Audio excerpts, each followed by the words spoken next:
सुरू.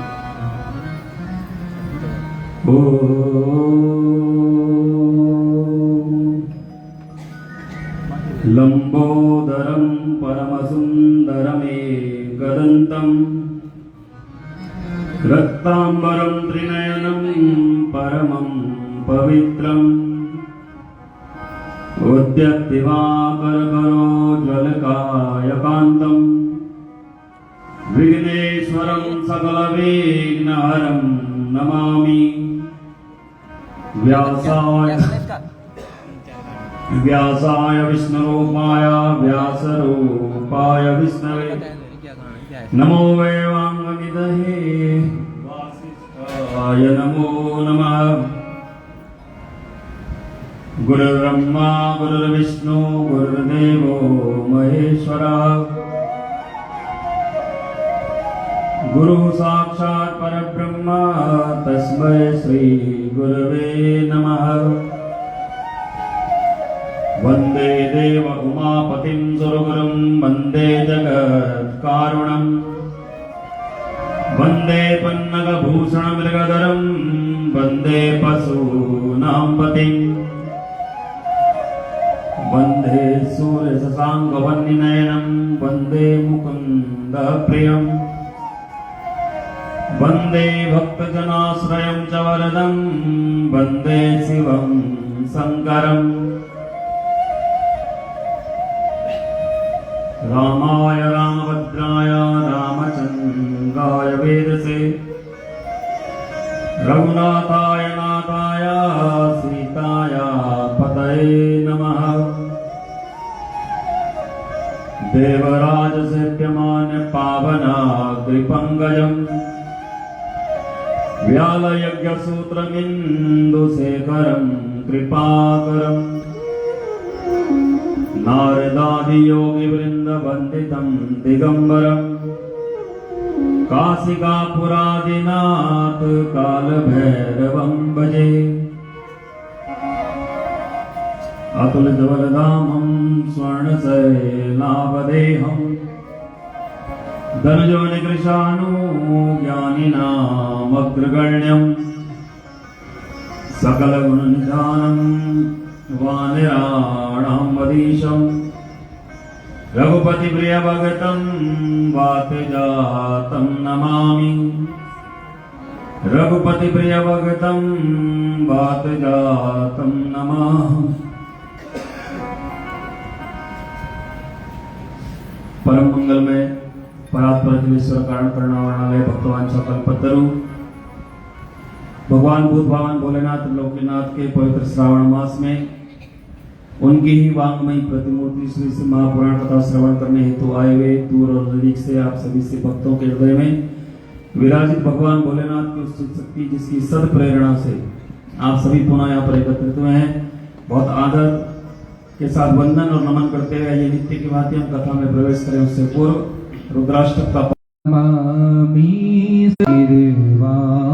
रूपम विभुं व्यापकं ब्रह्मवेदस्वरूपं निजं निर्गुणं निर्विकल्पं निरीहं चिदाभूतं गिराज्ञानिगोति समीशं गिरिकोटि प्रभासे शरीरं पुरन्मौलिकल्लोचारुगङ्गा लसल्वाले बाले दुकण्ठे नीलकण्ठं दयालं मृगाधीश सर्वाम्बरं मुण्डमानं वीरं शङ्करं सर्वनाथं भजामि.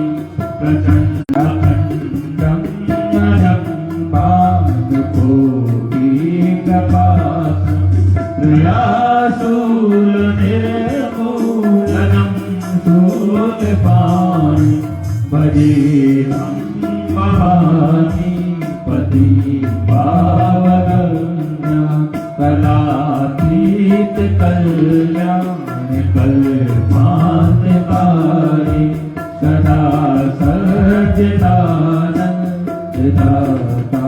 पुरारी आनंद संतो अमोहापहारी प्रसीद प्रसीद प्रभु मनमधारी नयावमाना कृपादारविंद भजन्ति हलोके परिवाराण नथावस्तुखं शान्ति संतापनाशं प्रसीद प्रभो सर्वभूतादिवासं न जानामि योगं जपं नैव पूजां नतोऽहं सदा सर्वदा शम्भुतुभ्यं जराजन्मदुःखो विरातप्यमानं प्रभु पायापन् नमामीश शम्भो प्रभु पायापन् नमामीश शम्भो प्रभु पायापन् नमामीश शम्भो। रुद्राष्टकमिदं प्रोक्तं विप्रेण हरतोषये ये पठन्ति नरा भक्त्या तेषां शम्भो प्रसीदति। बोले शंकर भगवान की जय।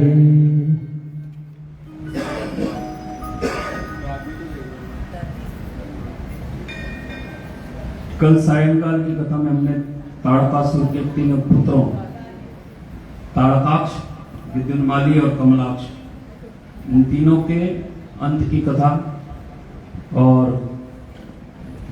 कुछ भक्ति की चर्चा, कुछ अन्य चर्चाएं हमने सुनी।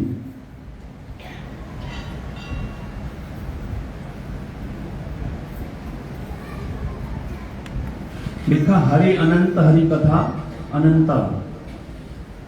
भगवान की कथाएं अनंत हैं और भगवान स्वयं तो अनंत है ही, जिनका कोई आदि अंत है ही नहीं। अब ऐसे भगवान जिनका आदि अंत है ही नहीं, उसकी कथा हम श्रवण करने बैठे और ये सोचे कि हम 1 घंटा, 1.5 घंटा, 2 घंटा या 3 घंटा, 4 घंटा बैठ जाएं और वो समाप्त हो जाएंगी, तो संभव नहीं। हम कितना भी प्रयास कर लें, कितना भी, लेकिन उनकी कथाओं को पूर्ण रूप से समझना असंभव है। जिनके लिए स्वयं भगवान वेद व्यास जी लिख देते हैं कि इनकी कथाओं का गुणगान करने के लिए मैंने इतने पुराणों की रचना कर दी, लेकिन उसके पश्चात भी मुझे स्वयं समझ नहीं आता कि ये क्या है। भगवान शंकर के लिए लिखा है अनंत लीलम महेश्वरम। भगवान शंकर की अनंत लीलाएं हैं और उनको ईश्वर नहीं महेश्वर कहा है, देव नहीं महादेव कहा, जो सबसे परे है।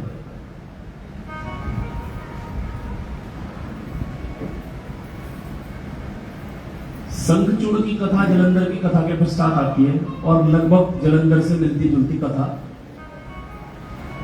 शंखचूड़ की है। थोड़ा सा इशारा मैंने आपको कल किया था कि शंखचूड़ की कथा और जलंधर की कथा में केवल भेद इतना है कि जलंधर की जो पत्नी है उसका नाम है वृंदा। पद्म पुराण के अनुसार जो कार्तिक में कथा श्रवण करते हैं उसमें ऐसा लिखा है कि जब भगवान विष्णु ने उनके सील का भंग किया जलंधर को मारने के लिए, क्योंकि जलंधर पातिव्रत धर्म से ही रक्षित है, तो शंकर भगवान ने उसको वहां भेज दिया विष्णु भगवान को कि आप जाओ और कुछ उपाय करो।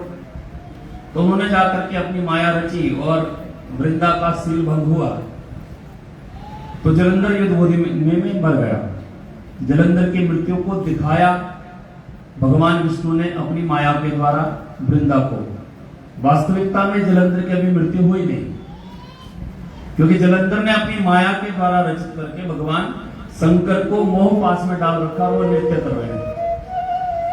कल हमने 2-4 श्लोकों के माध्यम से श्रवण किया। भगवान विष्णु माया के द्वारा जलंधर पत्नी वृंदा को ऐसा दिखाते हैं कि जलंधर की मृत्यु हो गई और जलंधर यमदूतों के साथ दक्षिण दिशा की ओर जा रहा है।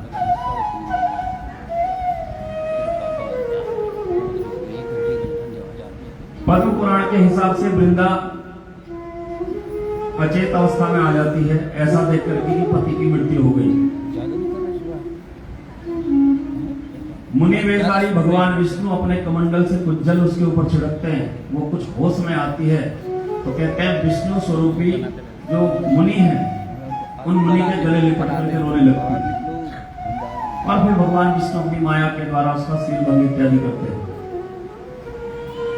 बाद में एक दिन अनायास वृंदा को पता चलता है कि ये मेरे पति नहीं, ये छलिया विष्णु है और वो श्राप दे देते कि आप जड़वत हो जाओ, शिला रूप में परिणित हो जाओ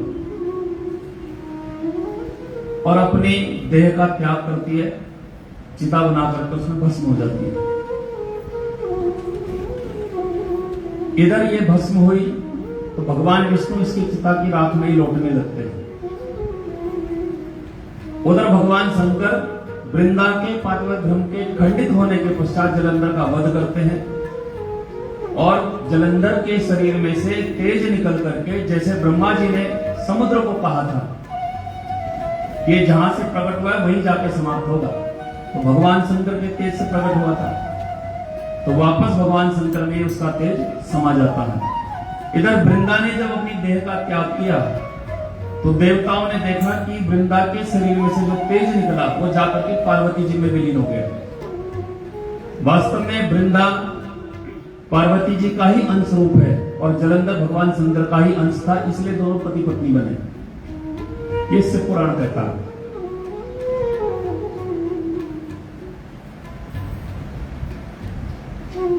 विष्णु भगवान वृंदा की चिता की राख में लौट रहे हैं और वापस विष्णुलोक नहीं जाते।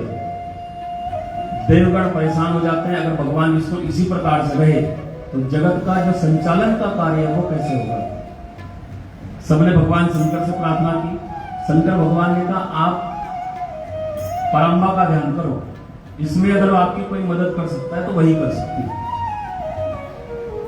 भगवती शिवा का सभी देवगण मिलकर के आराधन करते हैं, प्रार्थना करते हैं, तो शिवा या पराम्बा जो है वो देवताओं को निर्देश देती हैं कि मेरे 3 रूप जो सरस्वती, लक्ष्मी और गौरी के साथ, इन रूपों में भगवान के साथ साथ जो विराजित हैं आप इनसे प्रार्थना करो। और पराम्बा के कहने पर देवगण इन तीनों देवियों की आराधना करते हैं, सरस्वती, लक्ष्मी और पार्वती का। जब तीनों से इन्होंने आराधना की, तीनों देवियां प्रसन्न होकर के उनको एक एक बीज देती है, जो कथा हम सुनते ही हैं। देवगण वो बीज ले जाकर के वृंदा की चिता की राख में वो तीनों बीज डाल देते हैं। उन तीनों बीजों से 3 वृक्ष उत्पन्न हुए, मालती, आंवला और तुलसी। पार्वती जी ने जो बीज दिया है उससे उत्पन्न हुआ तुलसी का पौधा। जो सरस्वती माता ने बीज दिया उससे पैदा हुआ आंवला। और जो माता लक्ष्मी ने दिया, क्योंकि ईर्ष्यावश दिया था कि मेरे पति इस वृंदा की चिता की राख में लौट रहे हैं, तो उन्होंने ईर्ष्यावश वो बीज दिया था। तो जैसे ही उस बीज में से वृक्ष की उत्पत्ति हुई उसमें कांटे निकल आए और वो बरबरी हो गई, नाम पड़ा मालती। भगवान विष्णु तुलसी और आंवला को साथ लेकर के विष्णु लोक चले जाते हैं। ये कथा हमें जलंधर की कथा में मिलती है।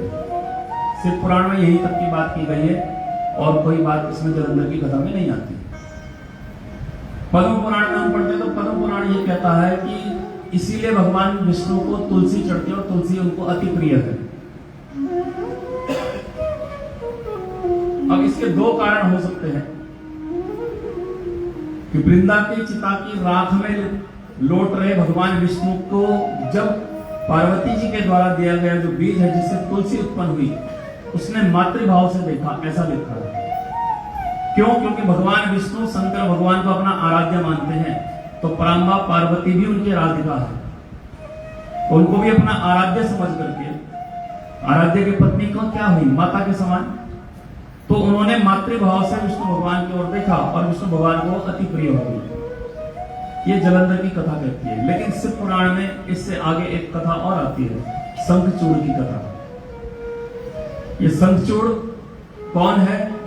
लिखा है गोलोक धाम में भगवान कृष्ण और राधा जी जहां रहते हैं, वहां भगवान कृष्ण का परम सखा ये गोप रूप में रहता है। लेकिन किसी बात को लेकर के भगवान कृष्ण से नाराज हो गया। अब ये गोलोक धाम है कहां? तो शिव पुराण ये कहती है, जो हम बात करते हैं कि 14 भुवन हैं, 7 पृथ्वी के नीचे 7 ऊपर, बीच में पृथ्वी है। तो सबसे ऊपर का लोक बताया गया है सत्यलोक, जहां सत्यनारायण यानी विष्णु भगवान रहते हैं। उस सत्यलोक के भी पार शिवलोक है। ये शिव पुराण की कथा इस चंद्र शंखचूड़ की कथा में वर्णन आता है। सत्यलोक के भी पार भगवान शंकर का शिवलोक है। हम जिसको कैलाश कह रहे हैं, वहां कैलाश पे भगवान शंकर का यानी भगवान शिव का जो सदाशिव हैं, उनका एक रूप रहता है महेश के रूप में। वहां शिव जी नहीं रहते। शुरू में जो हमने पहले दिन दूसरे दिन चर्चा की थी, ओम में से 5 अक्षर निकले और नमः शिवाय बना। वहां पर भगवान शंकर के 5 रूपों का वर्णन मिलता है। जो ब्रह्मा और विष्णु के बीच में अग्नि में स्तंभ प्रकट हुआ, वहां भी 5 चीजों का वर्णन मिलता है। भगवान शंकर के 5 अलग अलग रूप। उसमें सदाशिव जो है वो शिवलोक में रहते हैं। उस शिवलोक के बगल में गोलोक धाम है।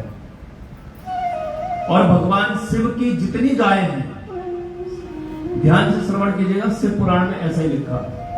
भगवान शिव की जितनी गायें हैं, वो सारी की सारी गाय गोलोक धाम में रहती हैं। और उस गोलोक धाम में उन गायों की देखभाल और उनके साथ रहने के लिए भगवान शिव ने भगवान कृष्ण को नियुक्त किया है। तो भगवान कृष्ण वहां रहते हैं गोलोक धाम में, जहां गाय ही गाय है। अब गाय किसकी? भगवान शंकर की। ऐसा ही लिखा है शंखचूड़ की कथा। वहां पर रहते हुए भगवान कृष्ण और राधा जी के साथ में ये गोप है, जो भगवान कृष्ण का परम सखा है। लेकिन भगवान कृष्ण की बात को लेकर के नाराज हो गया। किस बात को लेकर? कि भगवान कृष्ण जब न कब विवाह करते रहते हैं। असंख्य विवाह उन्होंने किए, केवल इस बात को लेकर के शिव पुराण के अनुसार वो गोप नाराज हो गया। जब इसने अपनी नाराजगी ज्यादा प्रकट की तो राधा रानी को गुस्सा आ गया और राधा रानी ने इसको पृथ्वी लोक पर जाने का श्राप दे दिया। वही गोप भूमि पर आकर के शंखचूड़ बना। इस शंखचूड़ ने भूमि पर आकर के दैत्यकुल में जन्म लिया। और दैत्यकुल में जन्म लेने के पश्चात ब्रह्मा जी की कठिन आराधना इसने की। जब ब्रह्मा जी प्रकट हुए तो ब्रह्मा जी से इसने कहा कि मैं किसी के भी द्वारा अवध्य हो जाऊं, किसी के द्वारा मरूं ना। फिर वही बात राक्षस हर बार तप करते हैं और हर बार यही मानते हैं। और ब्रह्मा जी हर बार उन्हें कहते हैं, भाई जो भी आया उसे जाना तो पड़ेगा। तो इसने कहा कि मैं जब तक भगवान की आराधना पूजा करता रहूं तब तक मुझे कुछ ना हो।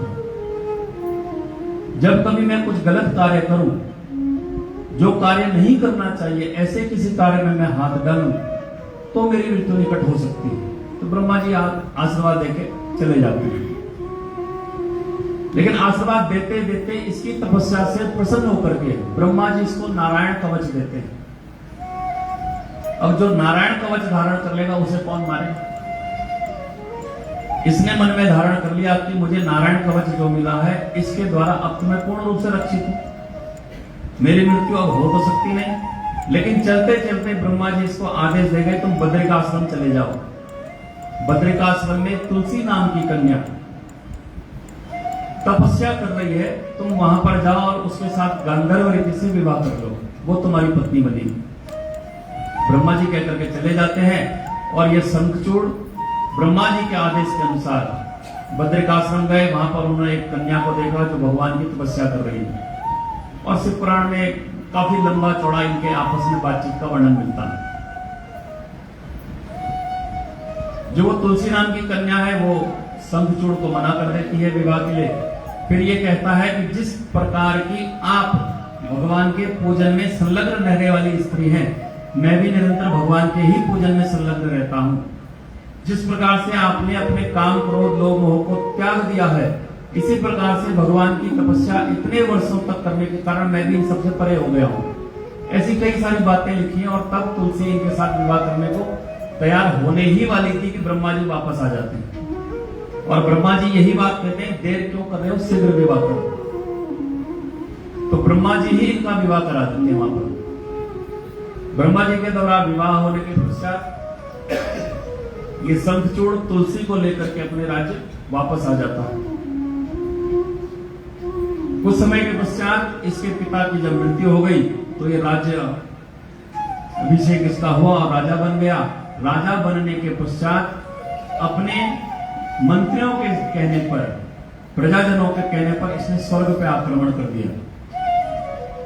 जब स्वर्ग पर आक्रमण किया तो देवता भाग गए।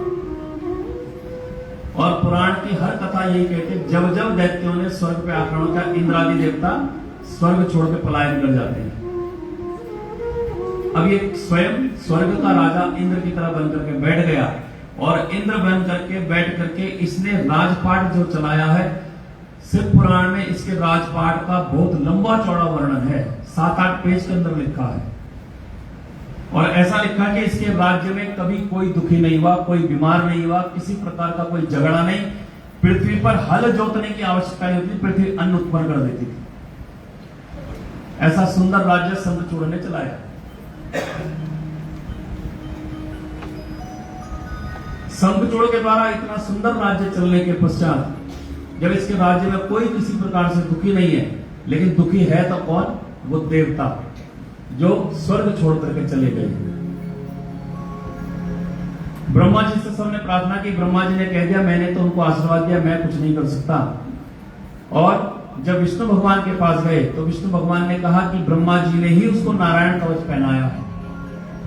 जब तक वो नारायण कवच उसके पास है, कोई उसका कुछ नहीं बिगाड़ सकता। तो देवगण पहुंचे कहां, भगवान शंकर के पास। शंकर भगवान से प्रार्थना की। भगवान शंकर ने भी वही बात की कि मेरे इष्ट नारायण का कवच उसने धारण किया है, तो जब तक वो कवच उसके साथ रहेगा तब तक मैं उसका कुछ नहीं बिगाड़ सकता। एक बात तो यह है। दूसरी बात, उसकी स्त्री तुलसी पतिव्रता स्त्री है। जब तक उसका पातिव्रत धर्म उसके साथ रहेगा, उस धर्म के रहते रहते चाहे उसका नारायण कवच चला भी जाए, उसकी मृत्यु नहीं हो सकती। और फिर कथा वैसे ही पलटती है जैसे जलंधर वाली कथा है। भगवान विष्णु ब्राह्मण वेश बना के जाते हैं।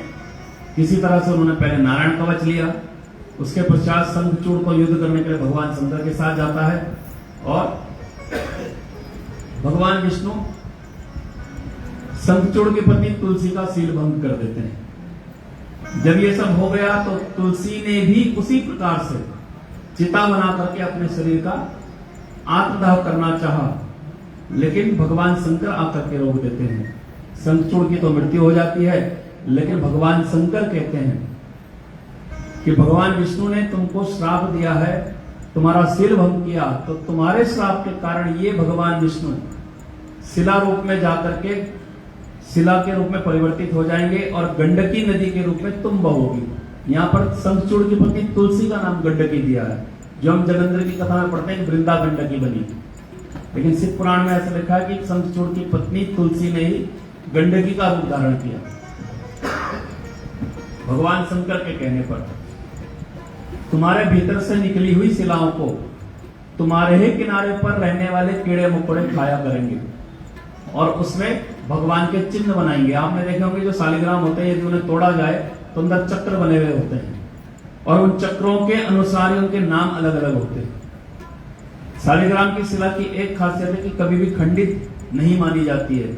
यदि दो हिस्से में भी टूट जाए तो दोनों हिस्सों की पूजा हो जाती है, जल जाए तो भी पूजा हो जाती है। बस शर्त यह है कि अपने आप नहीं खरीदनी। शालिग्राम की शिला स्वयं खरीद के आप घर की पूजा स्थल में नहीं रख सकते, उसका कोई फल आपको प्राप्त नहीं होता है। शालिग्राम शिला की खासियत यह है, यदि आपको कोई दे दे तो आप उसकी पूजा कर सकते हैं, अपने आप खरीद करके रख करके पूजा नहीं की जा सकती। आप किसी को दान दे दें, किसी को दें और वो बदले में आपको दूसरी दे दे, वो आप रख सकते हैं। तो ऐसे शालिग्राम शिला का वर्णन मिलता है और तुलसी ने तुलसी का रूप धारण किया। यही तुलसी किसको नहीं चढ़ती? केवल और केवल गणपति को, बाकी सबको चढ़ती है और शंकर जी को भी चढ़ती है। तुलसी चढ़ती है शंकर जी को। मंत्र आते हैं, मंत्रों में लिखा, शिव पुराण में कई जगह मंत्र आते हैं। नहीं चढ़ती तो कौन सी तुलसी नहीं चढ़ती, ये बात है। तुलसी तो अलग अलग प्रकार की होती है ना। तो जो श्यामा तुलसी होती है वो शंकर भगवान को नहीं चढ़ती, काली वाली। वो काली तुलसी केवल और केवल विष्णु भगवान को चढ़ती है। अन्यथा जो हरी तुलसी है अथवा कपूर तुलसी आती है अथवा और कई प्रकार की तुलसियां मिलती है, वो सब शिव जी को चढ़ती है। केवल श्यामा तुलसी के लिए लिखा, वो नहीं चढ़ाते।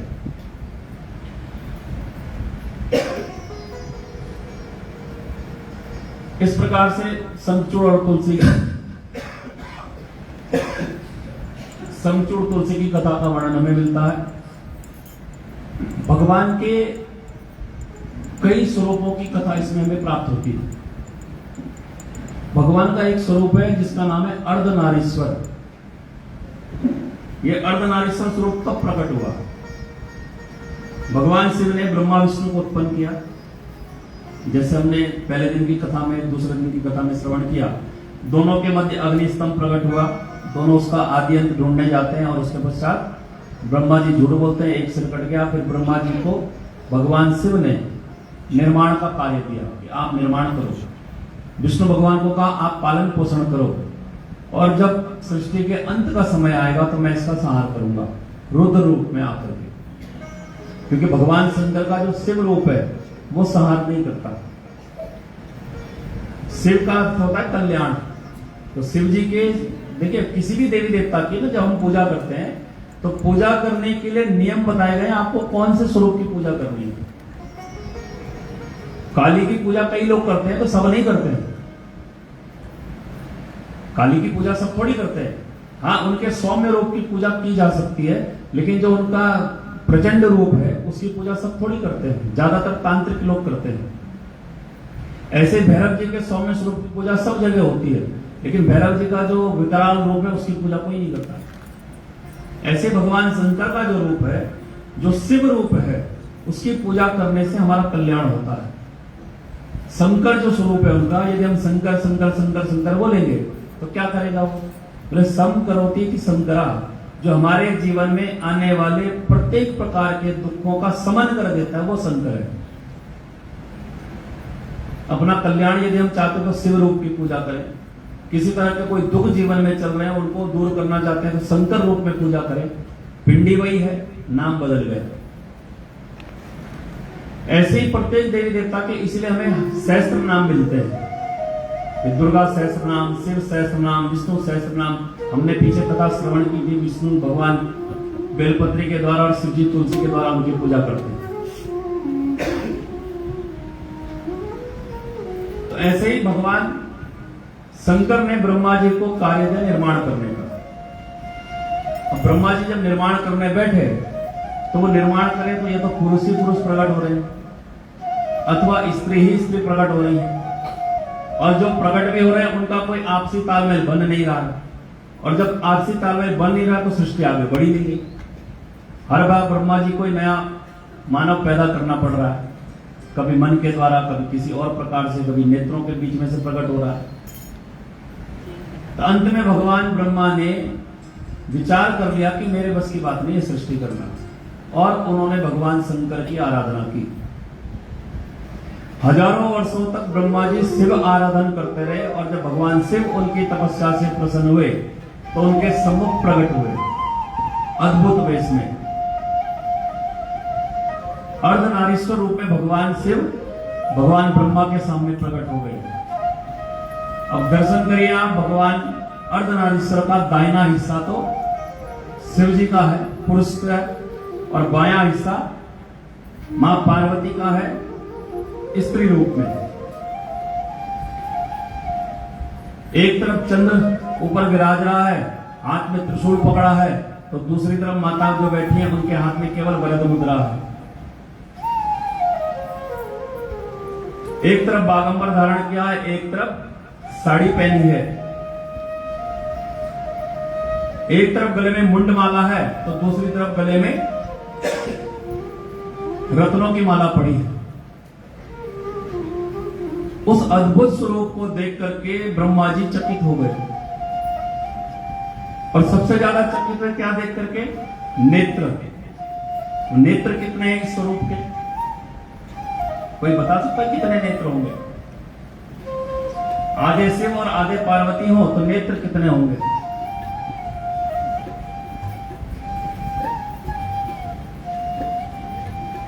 शंकर भगवान के नेत्र 1.5,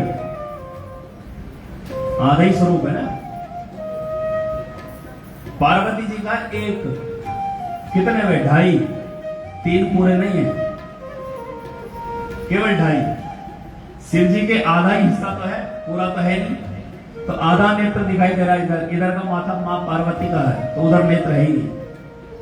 तो शिव जी के 1.5 नेत्र और पार्वती जी का आधा 1 नेत्र, तो दोनों मिलाकर के हुए 2.5 नेत्र।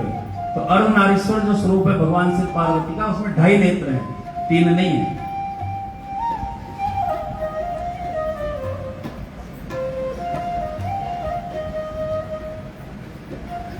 तो ये 2.5 नेत्र देख करके ब्रह्मा जी चकित हो गए।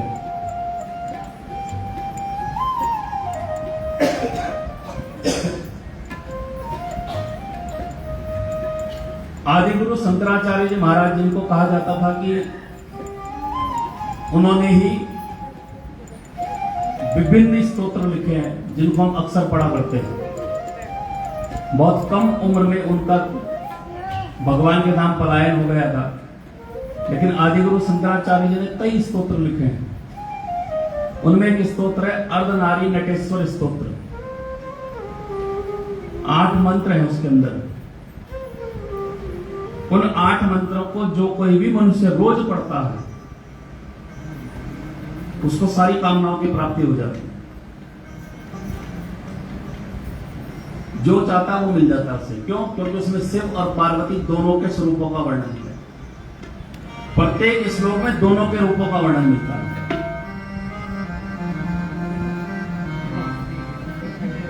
चांपेय गौरार्ध शरीर काये, कर्पूर गौरार्ध शरीर काया, सम्मिल काये च जटाधराय, नमः शिवाय च नमः शिवाय, कस्तूरिका कुंकुम चर्चिताये, चितारजा पुंज विचर्चिताय, कृतस्मराय कृतस्मराय, नमः शिवाय च नमः शिवाय, जगत्प्रणतं अणनूपुराय, पादाभिराज मणिनूपुराय, हेमांगलाय भुजंगाय, नमः शिवाय च नमः शिवाय,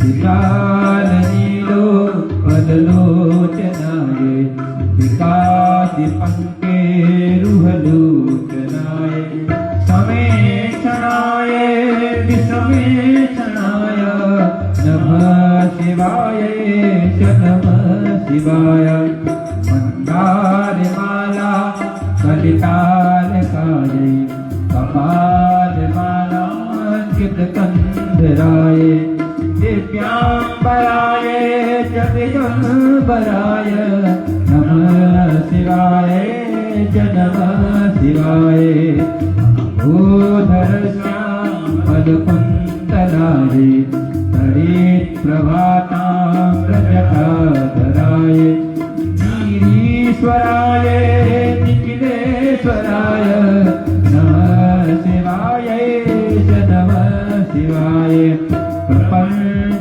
सृष्टिं मुखलास्यकाय, समस्त संहारक तांडवाय, जगज्जनन्ये जगदेक पित्रे, नमः शिवाय च नमः शिवाय, प्रदीप्तरत्नोज्ज्वल कुण्डलाय, स्फुरन्महापन्नगभूषणाय, शिवान्विताय च शिवान्विताय, नमः शिवाय च नमः शिवाय एतत्पतितजपमेष्टदं यो भक्त्या समान्यो भुवि दीर्घजीवी प्राप्नोति सौभाग्यमनन्तकालं भूयात् सदा तस्य समस्तसिद्धि भूयात् सदा तस्य समस्तसिद्धि भूयात् सदा तस्य समस्तसिद्धि। स्तोत्र का अंतिम श्लोक कहता है, 8 श्लोकों के बाद जो फलश्रुति है वो कह रही है कि इस श्लोक को जो नित्य पढ़ता है ये इष्टों की सिद्धि करने वाला है। आपके मन में जो कामना होगी वो पूरी कर देता है। क्यों? क्योंकि इसमें हम मां पार्वती और शिव दोनों को साथ मना रहे हैं।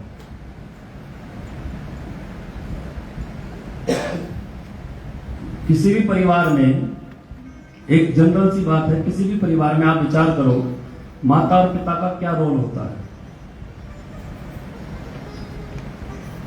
पिता धन इत्यादि कमा करके लाया, लेकिन उस धन को किस प्रकार से परिवार के हित में इस्तेमाल करना है वो कार्य कौन करता है? मां का काम है।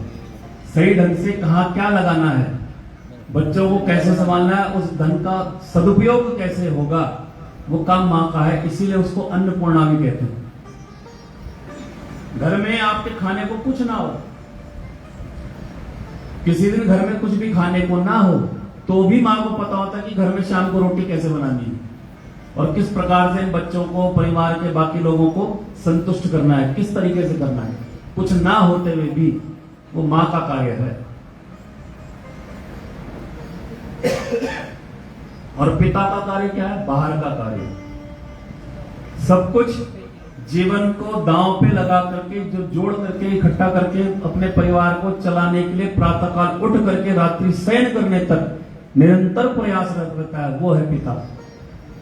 और जब ये दोनों मिलते तभी एक परिवार सही ढंग से चलता है। दोनों में से यदि एक की भी मति इधर उधर हो गई, चाहे पति की अथवा पत्नी की, तो वो घर चलेगा नहीं, बिगड़ेगा ही बिगड़ेगा, बिखर जाएगा। और ये कथा हम इसमें कई 2-3 उदाहरण सुन चुके हैं पीछे। प्रारंभ में हम मातम्य की कथा श्रवण करते हैं तो 2 मातम्य की कथाएं मिलती है, एक देवराज ब्राह्मण की और दूसरा भी ब्राह्मण है, बिंदुक नाम का ब्राह्मण। दोनों की ही पत्नियों ने पतियों के गलत राह पर चलने पर गलत रास्ता ही पकड़ लिया। तो दोनों में से यदि एक बिगड़ा तो दूसरा भी बिगड़ जाएगा। तो दोनों को साथ साथ चलना जरूरी है। तो इसलिए लिखा है कि हम जब ये स्तोत्र का पाठ करते हैं तो यहाँ पर हम शिव और शिवा दोनों को साथ मना रहे हैं।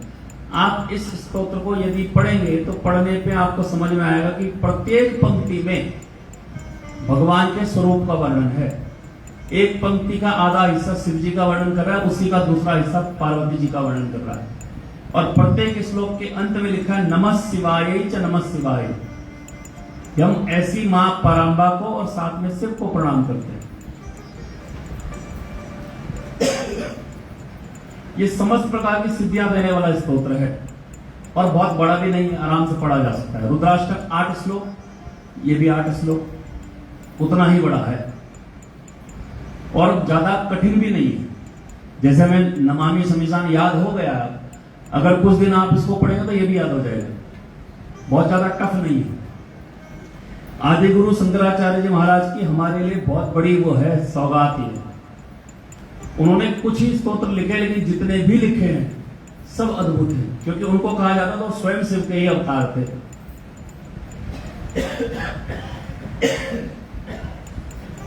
तो अर्धनारीश्वर स्वरूप की कथा यहां पर हमें मिलती है। भगवान ब्रह्मा के सामने अर्धनारीश्वर रूप में प्रकट होते हैं, फिर उनको ज्ञान देते हैं, तब ब्रह्मा जी निर्माण कार्य आरंभ करते हैं। ऐसी अन्य छोटी छोटी कई कथाएं इसके अंदर मिलती हैं। अब उत्तर भाग जो है इसका, यानी अंतिम जो कथाएं हैं, उन कथाओं में हम नहीं जाएंगे क्योंकि दिन भी हमारे पास एक, और वो ज्यादातर कथाएं देवी भागवत की हैं। अगर शिव पुराण को हम पूर्ण पढ़ते हैं तो बाद की कथाएं माता रानी की हैं सारी। शुंभ निशुंभ चंड मुंड इन सब की कथाएं आती हैं शिव पुराण में भी। तो माँ ने कैसे स्वरूप धारण किए, माँ ने किस स्वरूप में किस राक्षस का वध किया, इस प्रकार से सारे मिलते हैं। और हम दुर्गा सप्तशती नवरात्रि में पढ़ तो रहे हैं, सभी पढ़ते हैं लगभग लगभग। कोई हिंदी में पढ़ता होगा, कोई संस्कृत में पढ़ता होगा, कोई दोहे चौपाई में पढ़ता है, लेकिन पढ़ते सब हैं। आप लोग पढ़ते हैं, आपने कभी ध्यान दिया कि उसमें कितने राक्षस हैं? कभी गौर किया इस बात पे? नहीं। माताओं के कितने स्वरूप का वर्णन है दुर्गा सप्तशती के अंदर? ध्यान दिया? नहीं दिया। हम केवल ये प्रथमम शैलपुत्री चा द्वितीयम ब्रह्मचारिणी ये पढ़ लिया और मान लिया 9 माताएं हैं, लेकिन आगे जब आप कथा विस्तार से पढ़ते हैं तो वहां तो शैलपुत्री ब्रह्मचारिणी इनका किसी का नाम ही नहीं है। किसी का नाम? किसी का नहीं। कहीं धूमावती माता, कहीं रक्त बीज को मानने वाली काली सामने आ रही है, कहीं चामुंडा देवी आ रही है। जो हम 9 नाम शुरू में पढ़ रहे हैं उनमें से एक भी नहीं। अच्छा, यहां तक तो चलो ठीक, घर जाके पढ़ लेना, आप किताब आपके पास है। 9 देवी की पूजा करते हैं हम नवरात्रों के अंतिम दिन, जब हम कन्या पूजन करते हैं। उन कन्याओं का क्या नाम है?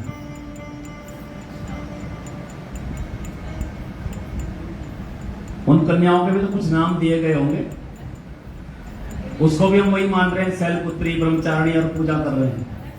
उनके नाम दिए गए हैं बकायदा। हाँ जी, प्रज्ञा नहीं है उसमें, प्रज्ञा भी नहीं है उसमें। वहां पर माताओं के नाम दिए गए हैं, किन किन माताओं का पूजन होता है। पहले दिन अगर आप नियम के हिसाब से अगर कन्या पूजन करना हो, नियम के हिसाब से जो शास्त्र कहता है या देवी भागवत कहती है, वो ये कहती है कि पहले दिन एक कन्या का पूजन करो, पहले ही दिन। अब वो कल वाली बात आ गई। फिर कल चर्चा हो रही थी खीर पे। अब खीर से मुझे कहानी याद आती है। पहले मैंने शायद काफी पहले आपको सुनाई थी, सुनो आप, आ गई आपको, सुनो। एक बार चारों धर्मों के 4 दोस्त, ठीक है, हिंदू मुस्लिम सिख ईसाई चारों, उन्होंने मन में विचार बनाया कि ऐसा करते हैं, एक साथ चलते हैं और एक साथ चलते चलते हम लोगों को भाईचारे का संदेश देंगे। तब चारों चल पड़े। और संदेश हम देंगे तो जब चारों धर्मों के एक साथ चलेंगे तो लोगों में अच्छी बात जाएगी और लोग लड़ाई झगड़े से दूर हो जाएंगे। अब ये सोच करके घर से चले, लेकिन उनके आने का दिन तो निश्चित नहीं है। उन्होंने कहा हम तो कई गांवों तक इधर उधर जाते रहेंगे, भ्रमण करेंगे। तो क्या करेंगे? बोले ऐसा करते हैं, खाने पीने का सामान भी साथ लेकर के चलते हैं। जहां रास्ते में जगह मिलेगी, पेड़ के नीचे अपना आसन लगाएंगे, टेंट लगाएंगे, और रात्रि व्यतीत करेंगे, फिर आगे चलेंगे। अब ऐसे करके सब चल पड़े और चलते चलते एक गांव के किनारे पर रात्रि के समय वो पहुंचे। अब उन्होंने कहा रात को गांव में जाना, कुछ लोग खाना बना रहे हैं, कुछ सो गए होंगे, सुबह जाएंगे गांव में, रात यहीं बिताते हैं। और रात को सभी मिल करके वहीं पर रुक गए। उन्होंने टेंट लगाया और भोजन बनाने की व्यवस्था हुई। अब भोजन बनाने के लिए उनके पास क्या है? दूध, चावल और चीनी, यानी कि बनेगा तो बनेगा क्या? खीर। तो कल की खीर की बात फिर मुझे याद आ गई। अब उन्होंने खीर भी बनाई। अब जब खीर खाने का नंबर आया तो चारों वर्णों के लोग थे, चारों ने कहा भाई लाओ खीर फटाफट। तो जो हिंदू था उसने कहा भाई ऐसा है कि खीर जो है ठंडी करके खाने का आनंद ज्यादा है, गर्म नहीं खानी चाहिए। अब वही कुछ दिन पहले बात हुई, गरम गरम खाएंगे तो नुकसान ही है, उंगली अलग जलेगी, जीभ अलग जलेगी। तो बोले ठंडी करके खाएंगे। तो बोले ठंडी करने के लिए क्या करें? बोले मटकी में बांधते हैं और पेड़ पर टांग देते हैं।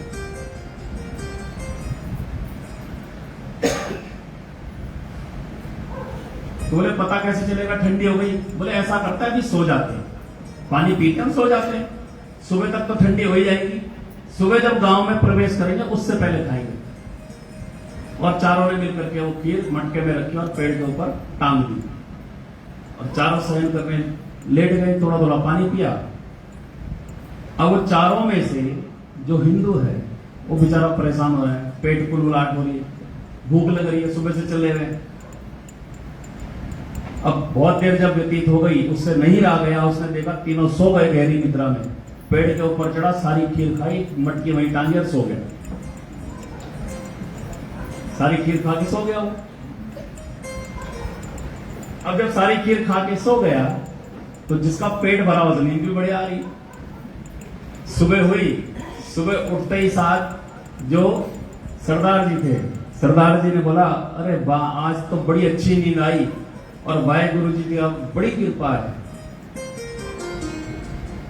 अब बाकी तीनों लेटे हुए हैं, जिसने खाई है वो तो गहरी नींद में, बाकी दो हल्की हल्की उसकी आवाज सुनकर के उठे। और जब बगल वाला उठा तो उसके बगल वाले पे हाथ लगा, वो उठा, फिर जिसने खीर खाई उस पे लगा, वो भी उठ गया। लेकिन उसने दिखाया ऐसे जैसे सो ही रहा है, नेत्र बंद है लेकिन सुन रहा है सब। तो सरदार जी कह रहे, वाहेगुरु जी ने बड़ी मेहर की, आज तो मुझे जो है 5वें आसमान पे ले गए, और 5वें आसमान पर जाकर के मैंने ऐसे ऐसे गुरुद्वारे देखे, ऐसे ऐसे गुरुद्वारे देखे, और वहां मैं मत्था टेक टेक करके निहाल हो गया। अब ये सुनना था कि जो साथ में क्रिश्चियन थे वो खड़े हो अंगड़ाई लेते थे। अब उसने कहा, भाई आज जीसस क्राइस्ट की बड़ी कृपा हुई, 7वें आसमान पे ले गए मुझे, और मैंने ऐसे ऐसे गिरजाघर देखे कि पूछो मत। वो 2 आसमान और आगे चला गया। तब तक जो मोमनन था वो भी उठ गया, उसने भी नाम लिया और बोले, मुझे तो 9वें आसमान पे ले गए, और 9वें आसमान पर जाकर के मैंने ऐसे ऐसे इबादत की, बस पूछो मत। मैंने आज तक ऐसी जगह नहीं देखी।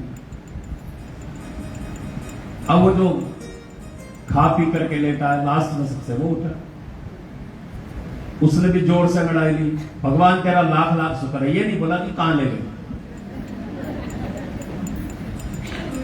एक ने बोला 5, एक ने बोला 7, एक ने बोला 9, इसने कुछ नहीं बोला, इसने जोर से अंगड़ा ली, भगवान का नाम लिया, बस भगवान आपका लाख लाख शुक्र है, हम सुबह फिर जागृत अवस्था में आ गए, बस इतना ही बोला। अब ये पूछते हैं उससे, भाई तुझे कोई दर्शन नहीं हुए, तुझे नहीं ले गए कोई ऊपर? बोले मैं नहीं गया, मैं तो अच्छी निद्रा में था। कैसे भगवान है, तुझे कहीं नहीं ले गए? इसने कहा छोड़ो ये सब बातें, खीर उतारो, खीर खाते हैं, अपने आप खा चुका पहले, मटकी खा ली है, पता है। कहते गांव में जाना है, खीर निकालो, फटाफट खीर खाते हैं, चलते हैं। अब जब वो मटकी उतारी गई नीचे तो मटकी को खा ली। वो तीनों के तीनों जो है हैरान रह गए, ये क्या हुआ, मटकी ये खाली कैसे हो गई? तो आपस में चर्चा करते हैं, कहने लगे भाई ये इसमें से खीर खाई तो खाई किसने, कोई जानवर तो आया नहीं, और जिस तरीके से खाई गई है चाट करके, ये तो लगता है किसी इंसान ने खाई। अब एक दूसरे की ओर देख रहे, अंत में जो हिंदू था उसकी तरफ देखा, बोले तूने कुछ नहीं बोला कि कहां गया था, तू नहीं खाई। ये कहता है मैंने नहीं खाई, मैं तो तुम्हारे जैसे पानी पी के सो गया था। आधी रात को आए हनुमान जी। अब हनुमान जी ने बोला मूर्ख, भूखा सो रहा है तू, इतनी खीर बनाई वहां टांग रखी है तुझे, मैं तेरे सामने हूं, पहले मुझे भोग लगा फिर तू उसको पा। तो मैंने हनुमान जी को भोग लगाया और वो खीर खा ली।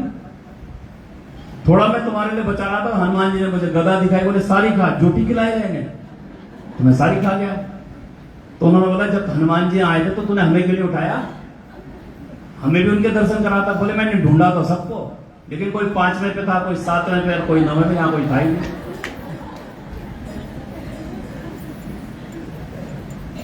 जब कोई था ही नहीं तो किसको मिला था हनुमान जी से?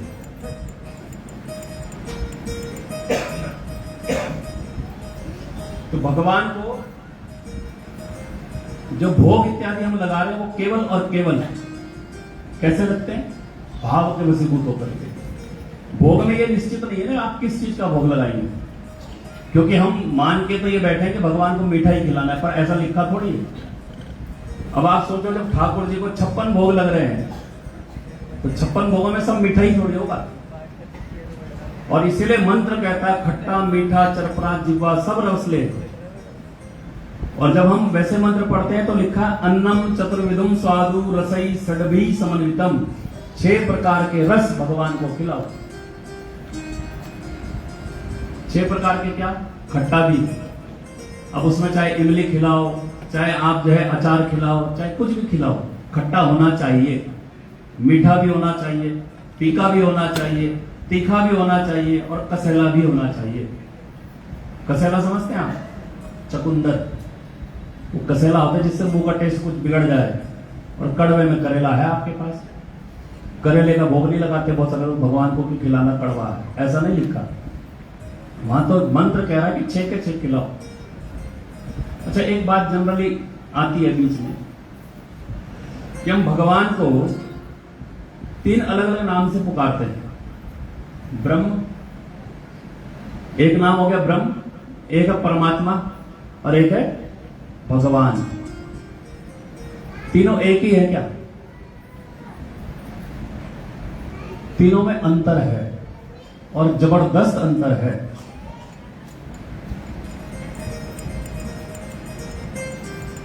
यूं समझो, किसान ने खेत में बीज डाला, वो जो बीज जमीन के अंदर गया वो ब्रह्म है। और शिव पुराण में ये बात बहुत विस्तार से बताई गई कि भगवान शंकर के बारे में नारद जी को बताते हुए ब्रह्मा जी यही कहते हैं, जब नारद जी को मोह हुआ, नारद जी को मोह हुआ तो अपना मोह त्यागने के लिए विष्णु जी के पास पहुंचे, तो विष्णु जी ने कह दिया मैं नहीं जानता शिव तत्व क्या है, तुम ब्रह्मा जी के पास जाओ। ब्रह्मा जी के पास पहुंचे तो ब्रह्मा जी ने भी कह दिया मैं भी नहीं जानता, विष्णु जी जानते थोड़ा बहुत, मैं तो बिल्कुल नहीं जानता। लेकिन वो कहते हैं कि विष्णु भगवान ने भेजा तो मैं बताता हूं। तो वहां लिखा है ब्रह्म बीजम, जो समस्त बीजों का भी बीज है वो ब्रह्म बीज भगवान शिव है, जिनसे सब कुछ उत्पन्न होता है। तो ब्रह्म माने बीज। किसान ने खेत में बीज डाला, वो बीज जमीन के अंदर गया, बीज जमीन के अंदर जाने के बाद कुछ नहीं करता, उसका अपना भाग्य है बीज का, हो सकता है खराब हो, तो किसान देख के थोड़ी डालता है, वो तो ऐसा फेंकता है, उसमें से कुछ में पेड़ उगते हैं, कुछ में नहीं उगते हैं। तो बीज का क्या काम है? उसने धरती के अंदर जब बीज डाला तो वो बीज बिल्कुल शांत भाव से बैठा है, कुछ नहीं करता। तो ब्रह्म का काम यही है, ब्रह्म हर हाल में शांत रहता है, वो कभी कुछ नहीं करता, उसको ब्रह्म कहा गया जिसको किसी से कोई मतलब नहीं। जब उस ब्रह्म के ऊपर जल डाला जाता है तो वो एक पौधे का रूप लेता है, उस बीज में से पौधा फूटता है, वो जो पौधा फूट करके बाहर निकला वो है परमात्मा। जो पौधा फूट करके जमीन में से बाहर आया उसको कहते हैं परमात्मा। समझे? अब परमात्मा क्यों कहा गया उसे? कि वो आ करके आसपास की सारी चीजों को अपने साथ जोड़ करके चलेगा। किसको? वायु को, पृथ्वी को, जल को, इन सब को लेकर के तब वो एक आकार लेगा, वो है परमात्मा। अपने आप नहीं लेता, यानी कि 5 तत्वों को अपने साथ मिलाएगा तब वो एक आकार धारण करेगा, वो बनेगा परमात्मा। यानी वो वृक्ष जो है वो परमात्मा है। लेकिन भगवान नहीं। हो सकता है आपने बीज डाला, पेड़ उगा, आम का, संतरे का, किसी और फल का पेड़ आपने लगाया, वो पेड़ उगा, बड़ा भी हुआ, लेकिन बड़ा होने के बाद उसमें फल नहीं लगे। कई बार ऐसा भी होता है, पेड़ बोया लेकिन फल आए नहीं उसमें। तो ऐसा हो सकता है कि परमात्मा अपूर्ण हो, परमात्मा अपूर्ण हो सकता है, भगवान अपूर्ण नहीं होता, इसीलिए उसको भगवान कहा। तो जिस वृक्ष में फल नहीं लग रहे हैं वो परमात्मा का स्वरूप है। बीज तो होगा, पेड़ भी बना, लेकिन फल नहीं आए, और उसके बाद जिस वृक्ष में फल लग गए उसको कहते हैं भगवान, यानी कि वो हर चीज से परे है। विष्णु पुराण में एक श्लोक दिया गया है, विष्णु पुराण में श्लोक लिखा है, ऐश्वर्यस्य समग्रस्य धर्मस्य यशा सहस्रियः ज्ञानम वैराग्योश्चैव षण्णामा भवति तारिणाम। ऐसा मंत्र दिया है विष्णु पुराण में कि जिनके अंदर 6 प्रकार के ऐश्वर्य होते हैं, 6 प्रकार की चीजें होती है, वो भगवान है, अन्य कोई भगवान नहीं। ये विष्णु पुराण का श्लोक है। तो वो क्या कह रहा है कि जिसके अंदर ऐश्वर्य है, राम जी में ऐश्वर्य है, कृष्ण जी में है, और धर्म है, बिल्कुल है, यश कीर्ति है, बिल्कुल है, लक्ष्मी है, और अंतिम दो बातें कही, ज्ञान वैराग्य, जिनके अंदर ज्ञान भी है और वो जब चाहे वैराग्य को धारण कर सकते हैं। भगवान कृष्ण देखते रहे, उनके देखते देखते पूरी की पूरी द्वारिका जल करके राख हो गई और समुद्र में डूब गई। उनको दुख हुआ? कोई दुख नहीं। उनको पता है ऋषि मुनियों ने श्राप दिया है, मेरे देखते देखते मेरा पूरा वंश खत्म हो जाएगा, दुख थोड़ी हो रहा है। यानी वैराग्यपन पूरा है उनके अंदर। भगवान राम राजा बनने वाले थे और राजा बनते बनते अचानक रात्रि काल में जो कुछ भी घटित हुआ सबको पता है, और अगले दिन सुबह सब कुछ छोड़ करके जंगल जाना पड़ा। तो वैरागी जीवन हुआ नहीं हुआ? तो ऐसे भगवान राम जब वैराग्य को धारण कर लेते हैं, या भगवान कृष्ण वैराग्य को धारण करते हैं, ऐसे षड ऐश्वर्यों से युक्त जो होता है उसको भगवान कहा गया।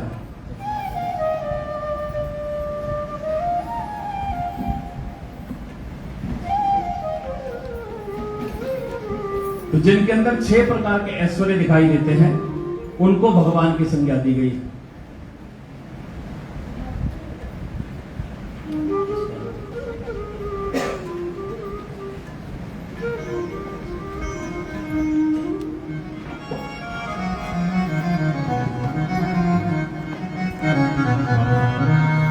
दिल में बसा हुआ है ये प्यार आपका, ये प्यार आपका होता है रोज ख्वाब में, होता है रोज ख्वाब में।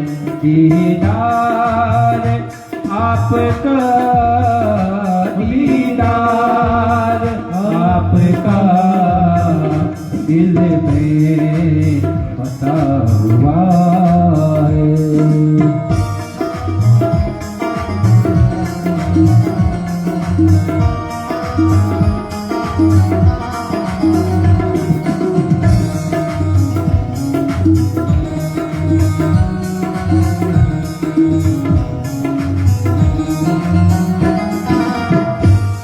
वो काना बंसी वाले हकीकत ये बात है, वो काना बंसी वाले हकीकत ये बात है, वो काना बंसी वाले हकीकत ये बात है, हकीकत ये बात है।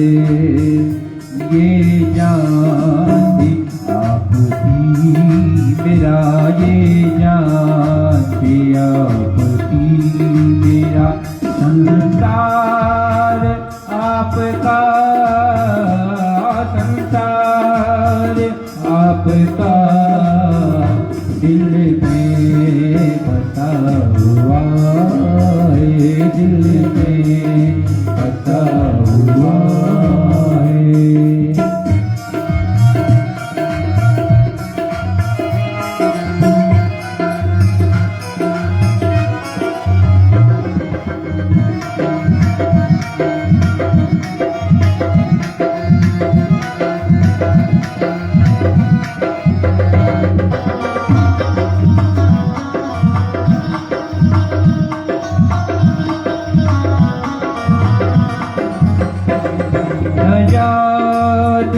पूजा बंदन कैसे करूं तुम्हारा, न जानूं पूजा बंदन कैसे करूं तुम्हारा, न जानूं पूजा बंदन कैसे करूं तुम्हारा, न जानूं पूजा बंदन कैसे करूं तुम्हारा, कैसे करूं तुम्हारा, किस विधि करूं तुम्हारा, वो किस विधि करूं तुम्हारा। सत्कार आपका, सत्कार आप बस हुआ है, दिल में बस हुआ है।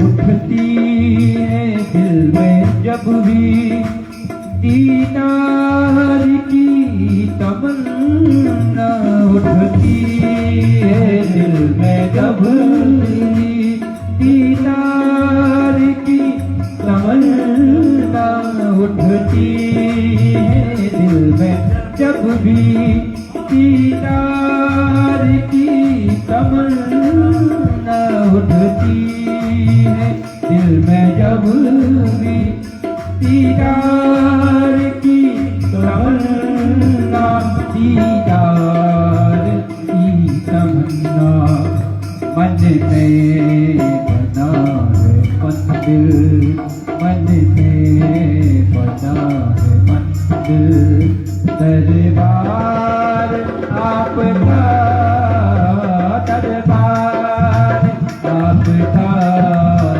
दिल में बस हुआ है, दिल में बस हुआ है। मेरे प्यार आपका, ये प्यार आपका, होता है रोज ख्वाब में, होता है रोज ख्वाब में, दीदार आपका, दीदार आपका, दिल में बसा हुआ है, दिल में बसा हुआ है, दिल में बसा हुआ है। शंकर भगवान की जय। तो ऐसी अनेक कथाएं भगवान की हमें प्राप्त होती हैं शिव पुराण के अंदर। और जैसे बात शुरू हुई थी हरि अनंत, हरि कथा अनंता, भगवान के कई स्वरूपों का वर्णन इसमें विस्तार से हमें प्राप्त होता है। द्वापर युग में भी भगवान कृष्ण के साथ साथ भगवान का एक अवतार हुआ शंकर जी का भी, नाम है लकुलीस, और ये है आपका गुजरात में कायावतार तीर्थ है, वहां पर भगवान शंकर का अवतार हुआ।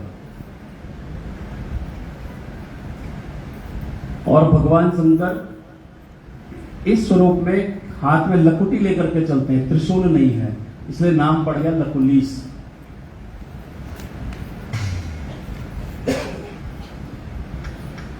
देखिए भगवान ने ना हमें बहुत दिया है। अंतिम आधा घंटा है, कुछ और बात मैं करना चाहूंगा। तो एक कथा मुझे याद आती है, शिव पुराण की तो नहीं है,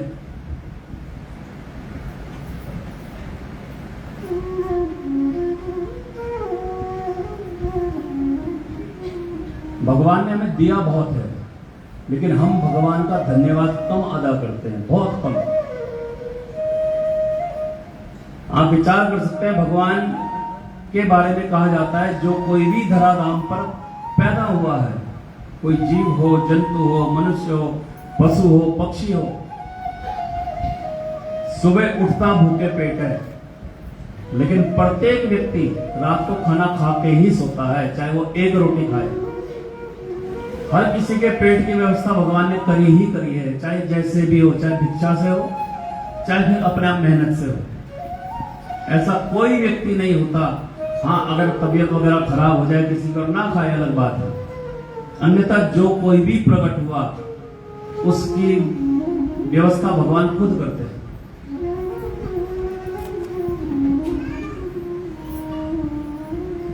लिखा है कि जब दांत नहीं थे तो दूध दिया भगवान ने, दांत आए तो रोटी भी दी। सब कुछ दिया, लेकिन भगवान हमें देते बहुत कुछ है, पर हम धन्यवाद कितना कर रहे हैं उसका। वो चाहता तो केवल एक समय का भोजन देता हमें, लेकिन हमारे यहाँ तो भंडार भरे पड़े। वो चाहता एक जोड़ी वस्त्र दे देता, उसी को महीनों महीनों तक हम धोते रहते, पहनते रहते, लेकिन घर में तो अलमारियां भरी पड़ी हमारी। और ज्यादा बड़ी बात नहीं कहूंगा मैं, मेरे ख्याल से आप में से बहुत सारी माताएं, अगर आप रोज एक साड़ी भी पहनोगे तो मुझे नहीं लगता महीने से पहले दोबारा नंबर आएगा। सबके घरों में होगी ये स्थिति, हर किसी के घर में होगी। पर जब हम भगवान के द्वार जाते हैं तो भगवान के द्वार जाकर के हम कर क्या रहे हैं? जाकर के धन्यवाद नहीं कर रहे, फिर मांग रहे हैं उससे।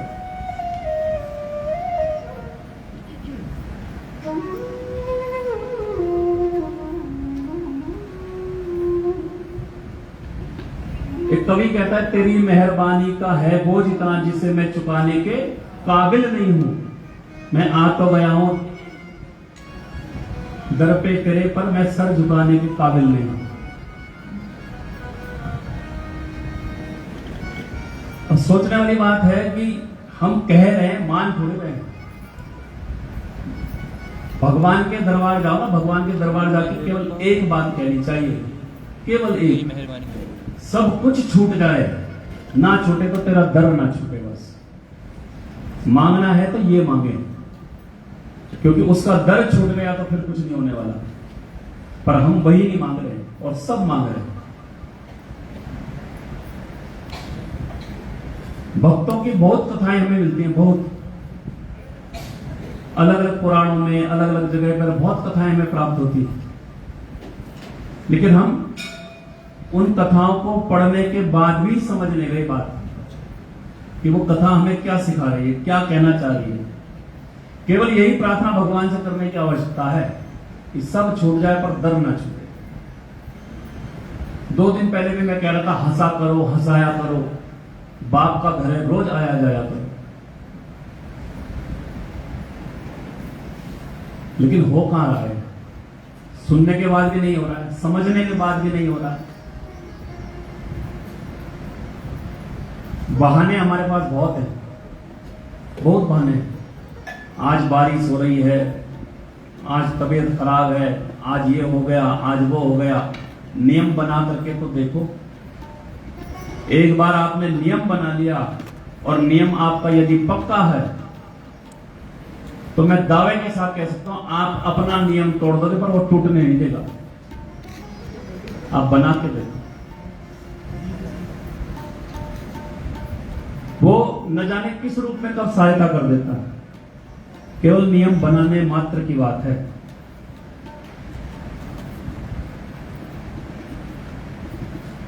मन में एक धारणा होनी चाहिए, तुम मिलो ना मिलो ये अलग बात है, हम कोशिश भी ना करें ये गलत बात है।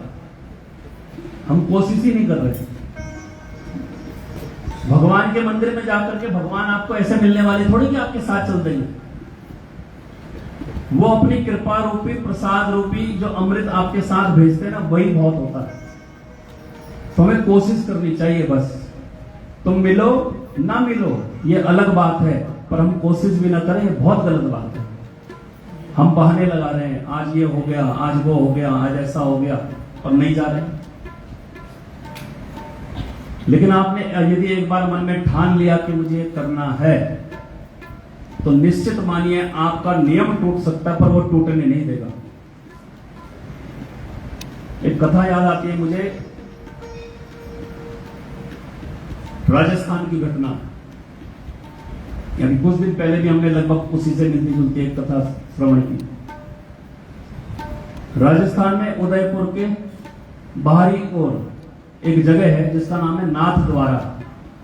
नाम सुना होगा आप में से बहुत लोगों ने, जहां पर श्रीनाथ जी के प्रतिमा का स्वरूप दिखाई देता है, जिसमें एक हाथ ऊपर और एक हाथ कमर पे है। बहुत छोटी सी प्रतिमा।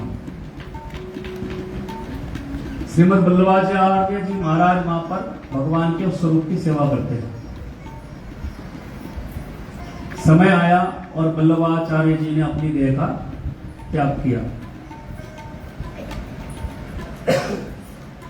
उनकी देह का त्याग हुआ तो देह त्याग के पश्चात उनके जो पुत्र हैं जिनको आप भजनों में भी गाया करते हैं, विठ्ठल विठ्ठल विठ्ठला, तो वल्लभाचार्य जी के पुत्र हैं विठ्ठल जी महाराज, उनको वहां सेवा मिली। वो वहां पर भगवान की सेवा करते हैं नित्य। विठ्ठल जी महाराज का एक शिष्य है जिसका नाम है त्रिपुरदास। 3 लोगों को याद रखना आपको, केवल श्रीनाथ जी, विठ्ठल दास और उनका सेवक या शिष्य जिसका नाम है त्रिपुरदास। इन 3 की ही कथा है। विठलनाथ जी को उनकी सेवा मिली श्रीनाथ जी की, और वो उनकी श्रीनाथ जी की सेवा करते हैं। उनका जो ये शिष्य है त्रिपुरदास, एक जाना पहचाना नाम समाज में, खूब अमीर। और इसका एक नियम कि जैसे ही सर्दियां शुरू हो, सर्दियां शुरू होते ही रेशमी कपड़े से बना हुआ मलमल का खूब अच्छा गर्म वस्त्र श्रीनाथ जी के लिए हर साल भेजता है। नियम है उसका, हर साल उसने भेजना है। और उधर विठलनाथ जी को भी इस आशा रहती है कि भाई अब सर्दियां आने वाली हैं तो भगवान के लिए वो वस्त्र वहां से आएगा और भगवान उसको पहनेंगे। इधर श्रीनाथ जी को भी उस वस्त्र की आकांक्षा रहती है कि मेरा वो भक्त अपने हाथों से बनाया हुआ वो वस्त्र मेरे लिए भेजेगा।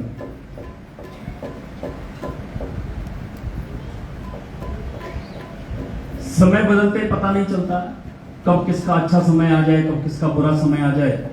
सर्दियों के दिन प्रारंभ हुए।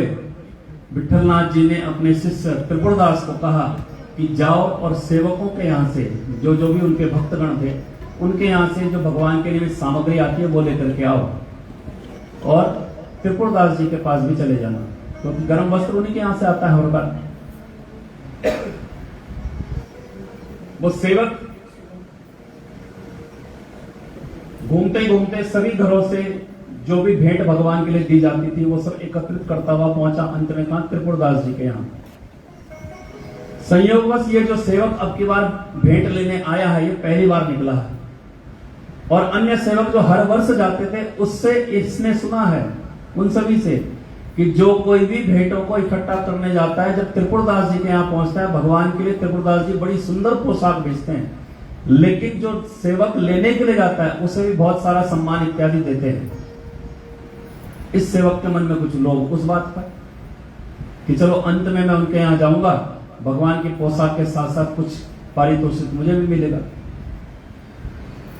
ऐसा मन में विचार करता हुआ वो अंत में पहुंचा त्रिपुरदास जी के घर। भगवान की माया, इस बीच में त्रिपुरदास जी का सारा व्यापार चौपट हो गया, कुछ नहीं बचा घर में। यहां तक कि सरकार ने उनके घर में जितनी वस्तुएं थी वो सब भी ले गए। सोने के लिए बिस्तर तक उनके पास नहीं बचा। अभावों का जीवन वो जी रहे हैं। और ये सेवक पहुंचा वहां पर, और जब सेवक त्रिपुरदास जी के घर पहुंचा तो त्रिपुरदास जी उसको देख करके रोने लगे। मन में भाव आ रहा है कि अब तक मैं हर वर्ष श्रीनाथ जी के लिए पोशाक भेजा करता था, लेकिन इस बार कैसे दूंगा, क्योंकि यहां तो अपनी ही कोई व्यवस्था नहीं। भगवान के लिए पोशाक जाएगी कैसे, कैसे मैं बना पाऊंगा और कैसे उनको दूंगा। और जैसे ये सेवक वहां पहुंचा ये रोने लगे। सेवक समझ गया कि त्रिपुरदास जी का जीवन अभावों में चल रहा है। अब उस अभावों वाले जीवन को देखते हुए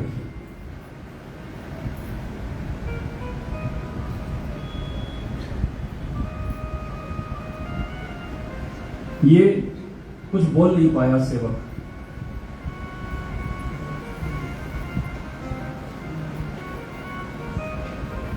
जब कुछ बोल नहीं पाया, बहुत देर तक बैठा रहा, तो त्रिपुरदास जी कहते हैं तुम चिंता मत करो, हर वर्ष भगवान के लिए पोशाक मेरे यहां से जाती है तो मैं कुछ ना कुछ व्यवस्था अवश्य करूंगा। लेकिन सेवक के मन में उस पोशाक से अधिक उस पारितोषिक की तरफ जो उसको मिलने वाला था ध्यान है, और सोच रहा है जिनके पास भगवान की पोशाक देने के लिए कुछ नहीं है, मुझे कहां से देंगे।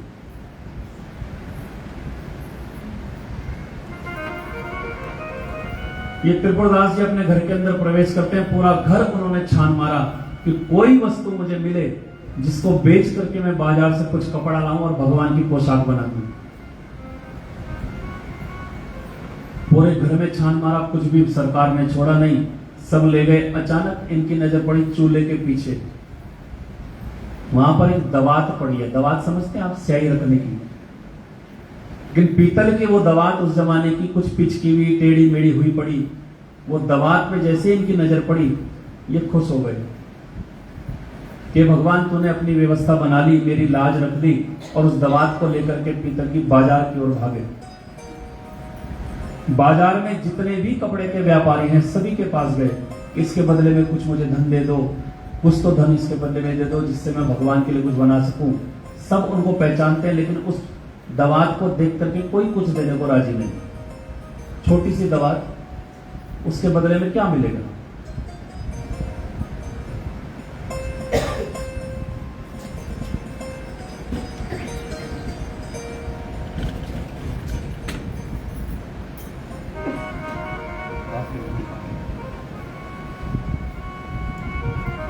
जब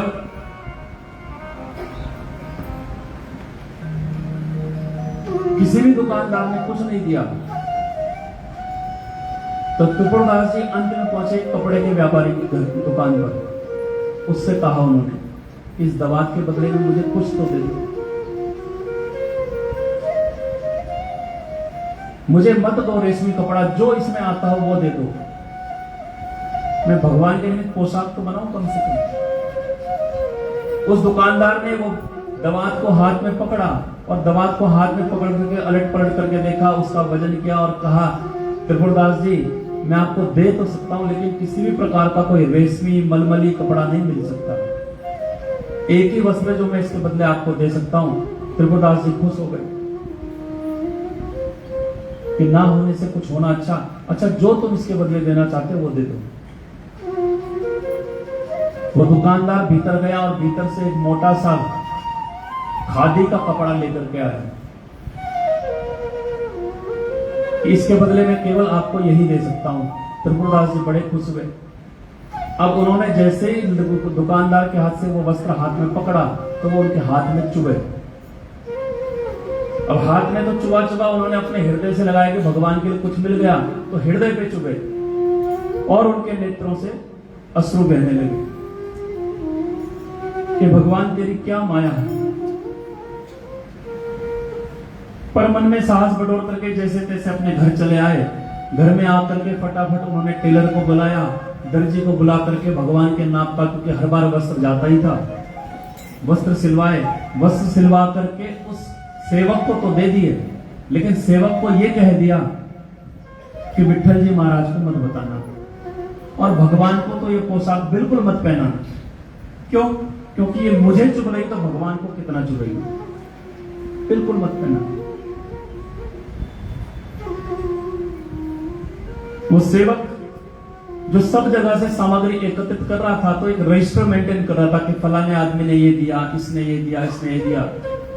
तो त्रिपुरदास जी के यहां से जब वो चलने लगा तो त्रिपुरदास जी ने उसको मना कर दिया कि मेरा नाम मत लिखना, भगवान को पहनाना भी मत, विठल जी महाराज को बताना भी मत कि मैंने क्या भेजा। ये सेवक सारी सामग्री को लेकर के पहुंचा वापस नाथ द्वारा। अब जो भंडारी है, उस भंडारी के पास वो सामान लेकर के पहुंचा तो भंडारी ने पूछा, सबके यहां से ले आए? बोले हाँ। तो उन्होंने कहा आप रजिस्टर दिखाओ। और भंडारी ने पूरे रजिस्टर को छान मारा ऊपर से लेके नीचे तक, सबके नाम लिखे हैं। तो नाम नहीं है तो किसका? त्रिपुरदास जी का कोई नाम नहीं। भंडारी ने पूछा तुम उनके यहां नहीं गए क्या? बोले महाराज गया तो था। तो बोले उन्होंने भगवान की पोशाक नहीं भेजी? बोले भेजी तो है, लेकिन उन्होंने कहा है कि गुरुजी को भी मत बताना और भगवान को पहनाना भी मत। भंडारी कहने लगा ऐसा क्यों? बोले ये भेजा है मोटा सा टाट का कपड़ा। अब भंडारी कहने लगा इसको भगवान को हम कैसे पहना सकते हैं? तो सेवक कहता है त्रिपुरदास जी ने भी यही कहा कि भगवान को मत पहनाना।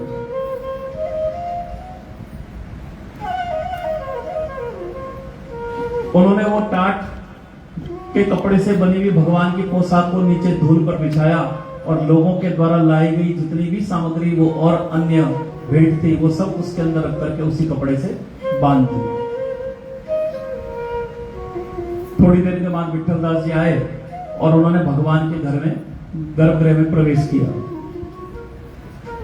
और जैसे ही भीतर प्रवेश किया और पर्दा हटाया तो क्या देखते हैं, श्रीनाथ जी के दांत किट किट किट किट किट किट कटकटा रहे हैं, जैसे सर्दियों में बसते। विठलदास जी के साथ श्रीनाथ जी सीधी बात किया करते थे, ऐसी कथा कहती है।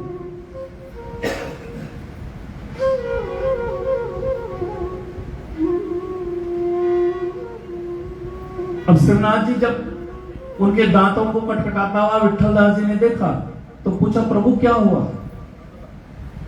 श्रीनाथ जी कहते हैं, विठलदास जी मुझे बहुत ठंड लग रही है। तो विठलदास जी भागे बाहर की ओर, बोले गरम गरम दूध लेकर के आओ। गरम गरम दूध ला करके भगवान को पीने को दिया गया, लेकिन भगवान फिर कहते हैं कि मुझे बहुत ठंड लग रही है। काजू बादाम नाना प्रकार के वस्त्र सब भगवान को चढ़ाए गए, लेकिन भगवान की ठंड दूर हुई ही नहीं। अंत में विठलदास जी कहते हैं कि रेशमी रजाई जो पड़ी है उसको लेकर क्या वो रजाई उड़ाई गई, ऊपर से मोटे मोटे कंबल श्रीनाथ जी के ऊपर डाले गए, लेकिन श्रीनाथ जी कांप रहे हैं।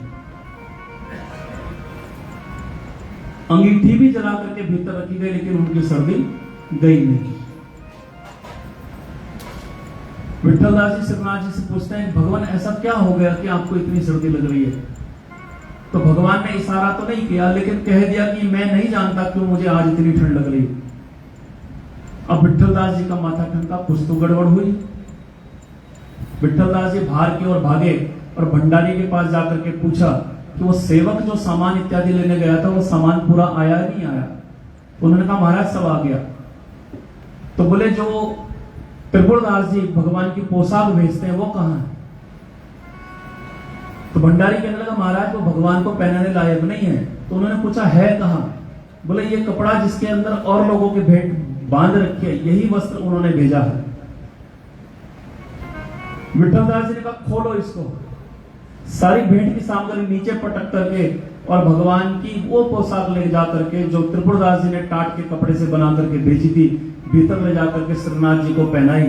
और जैसे उनको पहने वो कहते हैं ये रजाइयां हटाओ, अब मुझे गर्मी लगने लगी, ये अंगीठी हटाओ, ये दूध हटाओ, ये मेवा इत्यादि मुझे कुछ नहीं चाहिए।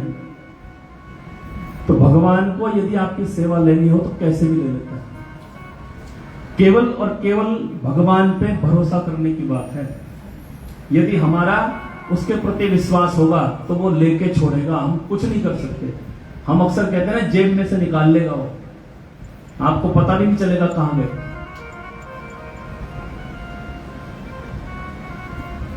तो हमें केवल और केवल भगवान से एक ही प्रार्थना करनी है, सब छूटे तेरा दर न छूटे। बस जिस दिन हमारे मन में ये भाव आ गया ना, उस दिन सब कुछ संभव है, सब कुछ।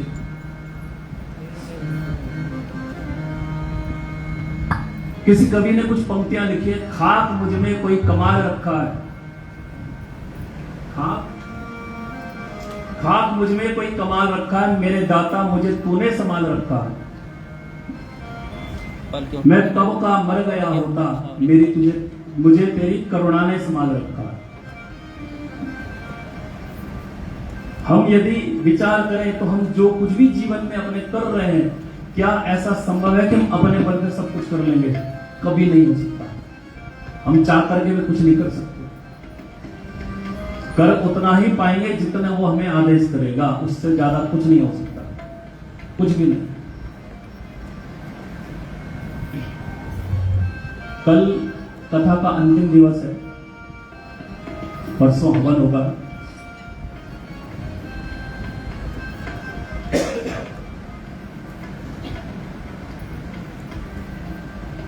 कल लगभग 1 घंटे की कथा होगी, ठीक 3:30 से 4:30। उसके बाद कुछ जैसे अभी 2 दिन पहले हमने बोला था, बच्चों के द्वारा श्लोक प्रतियोगिता भी कह सकते हैं, और प्रतियोगिता नहीं है क्योंकि यहाँ कोई जीत हार वाला चक्कर नहीं है। केवल इतना है कि हमें भगवान के नामों का संकीर्तन समझे आप, ये भगवान के नाम उन श्लोकों के माध्यम से बच्चों के मुख से सुनने को मिलेंगे। और 2-3 श्लोक मैंने आप सबको बता दिए जो नहीं बोलने हैं, वो लगभग सबको याद रहते हैं, तो वो नहीं बोलने। उसके अलावा 5 श्लोक जो भी सुनाएगा उसको हम कुछ ना कुछ पारितोषिक देंगे। और परसों प्रातःकाल लगभग 10 और 10:30 बजे के बीच में हम हवन आरंभ करेंगे और 12 बजे के बाद आप सभी के लिए भंडारे की व्यवस्था है। तो आप सबने आना है, परिवार के लोगों को भी लाएं और भगवान के महाप्रसाद का आनंद लेंगे सब। अब कल की रहती है भगदड़, होती है नहीं होती है? तो कल की भगदड़ में मोटी मोटी चीजें रह जाती हैं, क्योंकि इस 1 घंटे की कथा में 12 ज्योतिर्लिंगों की कथा श्रवण करेंगे और थोड़ा बहुत जो भी भगवान की इच्छा होगी जैसा चलेगा। तो कल विशेष सूचना यही है कि आप सब में से जो जो भी चाहता हो कि उसकी सामग्री गिरे, वो कल जब आएगा वो लेके आएगा। नहीं लाएंगे आप तो भी कोई बात नहीं है, हम ये नहीं करें कि लानी ही है। आप नहीं लाएंगे तो मंदिर तो व्यवस्था करेगा ही, पर अगर कोई चाहे कि मेरी ओर से डले तो कल जब आप इस समय कथा माएंगे उस समय लेके आए। ठीक है, अब हम क्योंकि रात को ही सब तैयार करते हैं, सुबह दिक्कत हो जाती है फिर, क्योंकि मंदिर का मामला है, लोग आना जाने वाले भी रहते हैं, तो सब देखना होता है। तो जो लेके आना चाहे कल शाम को ला सकते हैं, आप लाइएगा, इधर पंडित जी के पास छोड़ दें। ठीक है, और मोटे तौर पे मैं कहूं तो बाकी सब जो मुख्य मुख्य लोग हैं उन सबका तो हम कल धन्यवाद करेंगे, लेकिन कथा में बढ़िया भजनों के द्वारा जो हमारा साथ दे रहे हैं महेश पंत जी, जोरदार तालियों से इनका स्वागत करिए। कुछ वर्षों से लगातार इनके साथ आना जाना हो रहा है हमारा, मिलना हुआ था पोखरियाल जी के थ्रू, उनकी कथा में कहीं मिले थे हम, लेकिन अब निरंतर साथी हैं, जहां भी जा रहे हैं हमारे साथ ही चलते हैं। बोलना है भाई, हाँ भैया आ जाओ। इस समय भी इनके पास 3 कथाएं हैं और वो कथा छोड़ करके यहाँ बैठे हैं मेरे पास। तो ये केवल प्रेम वाली बात है और कुछ नहीं। मैथानी जी को आप सब जानते हैं, 2013 से ये यही हैं। 2013 में जब पहली बार शिव पुराण की कथा हुई थी तब भी मैथानी जी यही थे। और ये फ्लूट और पैड पे जो है राघव जी, इनसे मेरी मुलाकात 2-3 कथाओं पहले हुई है। हरिद्वार में कथा थी, वहां मिले थे। उसके बाद फरीदाबाद गए तो वहां भी थे। और इनके चाचा जी से तो बहुत पुराने हमारा जान पहचान है, लेकिन ये नहीं पता था ये उनके भतीजे हैं। अब चाचा जी तो मतलब शायद आज से 35 साल पहले से उनके चाचा जी को जानते हैं, उनके साथ बहुत पुरानी मुलाकात है। लेकिन राघव जी का स्वभाव बहुत बढ़िया है। जैसा नाम देखिए, आप अगर वैसे देखोगे तो उनका नाम महेश और बगल में बैठे राघव, महेश के इष्ट राघव और राघव के इष्ट महेश, दोनों अगल बगल ही रहते हैं। और इतना बढ़िया फ्लूट तो बजाते बजाते पैड भी बजाते हैं, और मजे की बात यह कि तबला जबरदस्त बजाते हैं।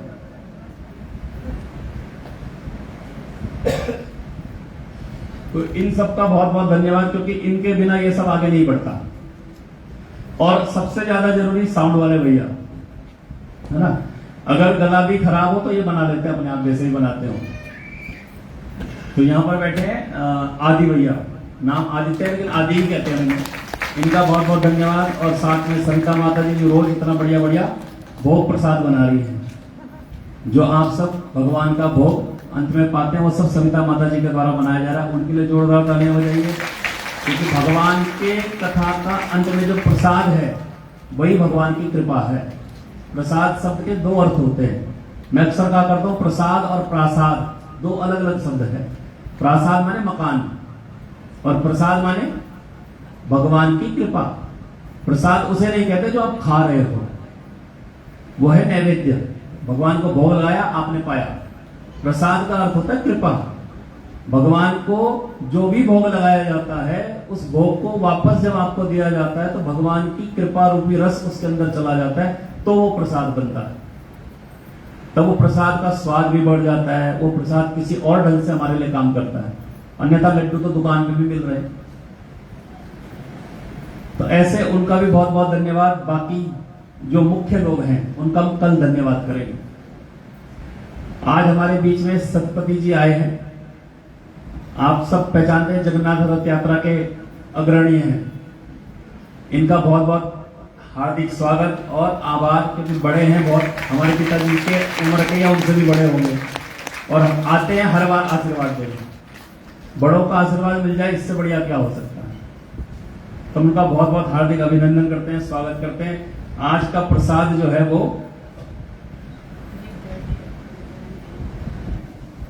सपना मल्होत्रा जी, इनका जन्मदिन है। अंजू तोमर जी, इनका भी जन्मदिन है। तो ये दो भी हैं प्रसाद में। वैसे मंदिर के ही जो हमारे कोषाध्यक्ष महोदय हैं सुधीर भैया, उनकी ओर से प्रसाद है सारा।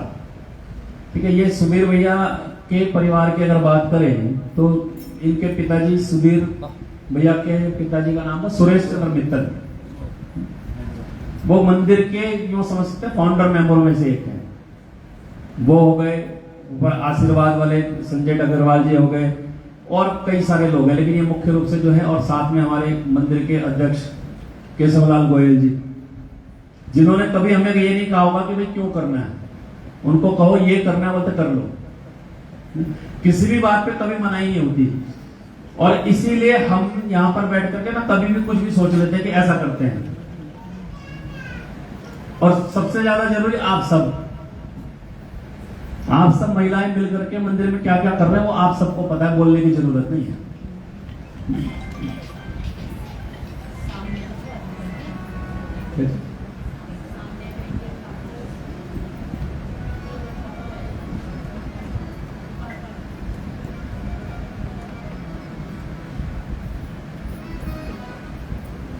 राधा रानी,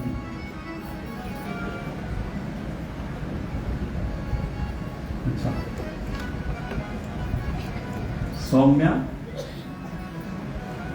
अच्छा, राधा रानी जी की पोती है, पहले दुबई में थे अब बंगलौर में। इनका भी बर्थडे आज, इनकी ओर से भी भेंट है और भगवान के लिए भी प्रसाद है। आप सभी को इस शिव पुराण कथा के समापन की ओर जाने की बहुत बहुत हार्दिक बधाइयां। देखिए, निर्विघ्नता पूर्वक कोई कार्य संपन्न हो जाए बहुत बड़ी बात होती है। कहते हैं घर में छोटा सा काम करना हो ना तो घर के 4 लोगों को इकट्ठा करना मुश्किल हो जाता है। तो यहाँ तो 300-400 लोग इकट्ठे होकर के आराम से श्रवण कर लेते हैं। और सबसे बड़ी बात तो यह होती है कि किसी तरह का कोई चूचा नहीं होती। अन्यथा कथाओं में जाओ तो माताएं बात ही कर रही होती है, बस आगे आगे के 4 लोग सुनते हैं, बाकी पीछे सब गप मारते हैं। पर कम से कम हमारे यहाँ इतनी व्यवस्था बहुत अच्छी है भगवान की कृपा से कि जो बैठा होता है शांति होता है बिल्कुल। भगवान की ये महती कृपा है हम सब पर। और अगर हम ऐसा नहीं करेंगे तो फिर एक दुआ मुझे और याद आता है, कह दो चलते चलते, मलमल धोए शरीर को, मलमल धोए शरीर को, धोए न मन का मैल, गंगा गोमती नहाए और रहे बैल के बैल।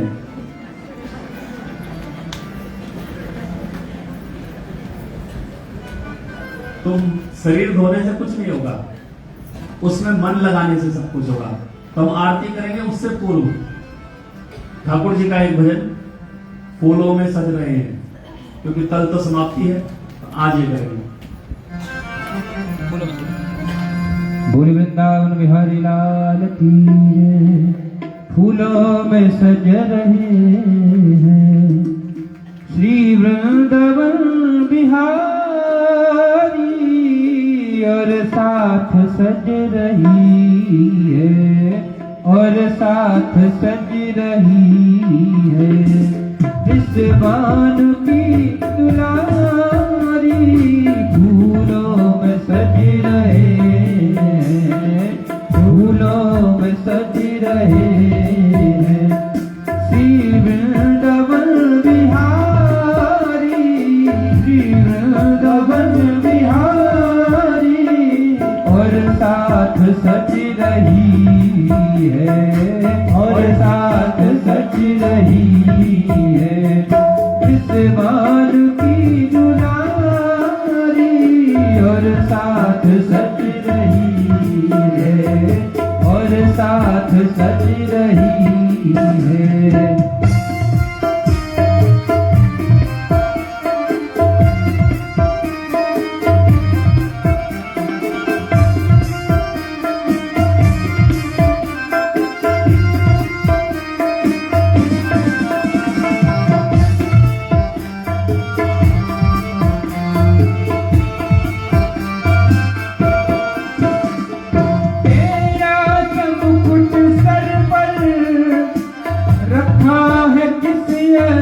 से तेरा सब मुकुट सर पर रखा है किस अदा से करुणा बरस रही है करुणा भरी निगाह से करुणा बरस रही है करुणा भरी निगाह से किने मोल बिक गई है किने मोल बिक गई है जब से छपी निहारी फूलों में सज रहे हैं फूलों में सज रहे हो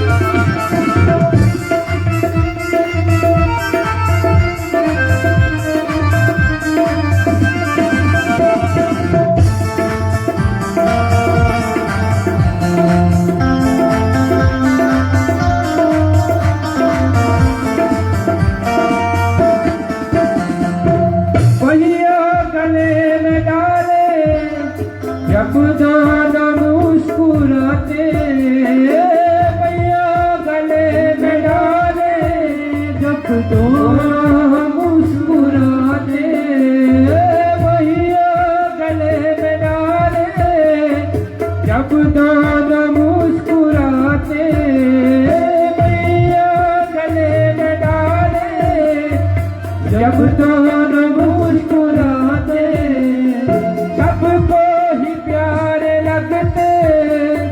सबके ही मन को बाते सबको ही प्यारे लगते सबके ही मन को बाते इन दोनों पे मैं सदके ओ इन दोनों पे मैं सदके सदके इन दोनों पे मैं बारी फूलों में सज रहे हैं और साथ सज रही है और साथ सज रही है विश्वान की दुलारी फूलों में सज रहे हो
गुलाबी पटका वो इस पे गुलाबी पटका उस पे गुलाबी साड़ी फूलों में सज रहे हैं श्री वृंदावन बिहारी फूलों में सज रहे हैं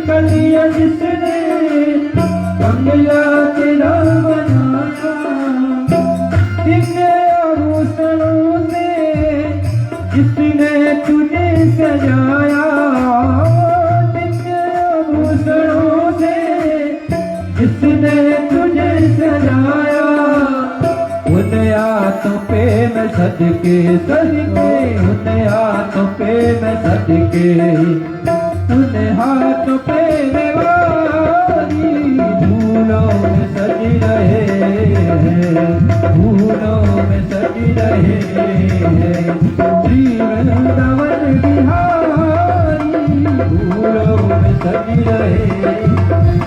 राधे राधे गोविंद गोविंद राधे, राधे राधे गोविंद राधे राधे, ओ राधे राधे गोविंद गोविंद राधे, राधे राधे गोविंद गोविंद राधे, गोविंद राधे राधे गोपाल राधे, गोविंद राधे राधे गोपाल राधे, राधे राधे गोविंद गोविंद राधे, राधे राधे गोविंद राधे राधे गोविंद गोविंद राधे, राधे राधे गोविंद गोविंद राधे, गोविंद राधे गोपाल राधे, गोविंद राधे गोपाल राधे, गोविंद राधे राधे गोपाल राधे, गोविंद राधे राधे गोपाल राधे, गोविंद राधे गोपाल राधे, गोविंद राधे गोपाल राधे, राधे राधे गोविंद गोविंद राधे, राधे राधे गोविंद गोविंद राधे, राधे राधे गोविंद गोविंद राधे, राधे राधे गोविंद गोविंद राधे, गोविंद राधे गोपाल राधे, गोविंद राधे गोपाल राधे। बोल राधा रमण भगवान की जय, शंकर भगवान की जय, वेदव्यास भगवान की जय। नमः पार्वती पतये, हर हर महादेव। तो जिनके भी नाम लिए गए हैं पहले, वो सभी पीछे से आदरणीय केशवलाल गोयल जी, सुधीर भैया जी और समस्त पुरुष वर्ग, आगे से आदरणीय वीना माँ, हनी दीदी और बाकी जिनके नाम लिए गए वो सब आप आरती में आगे आएंगे। बाकी सब अपनी जगह बैठ करके आरती का आनंद लें।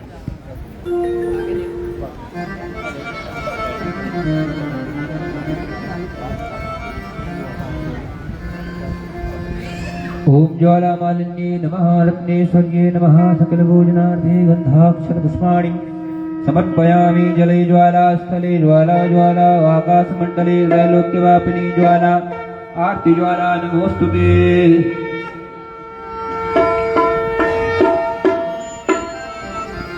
ओम जय शिव ओमकारा, बोले हर शिव ओमकारा, ब्रह्मा विष्णु सदा शिव, बोले भले नाथ महादेव, हर नामी गोरा, हर हर हर हर महादेव।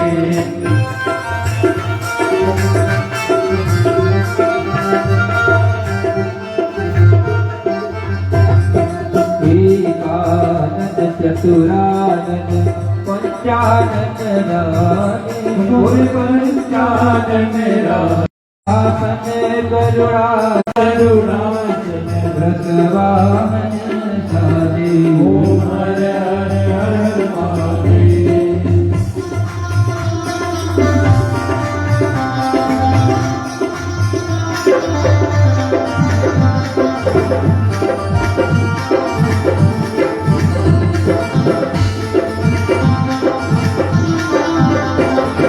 भुज चार चतुर्भुज, दस भुज ते सोए, बोले दस भुज ते सोए, तीनों रूप निरखता, संतर का रूप चमकता, त्रिभुवन जन कोई। ओम हर हर हर महादेव।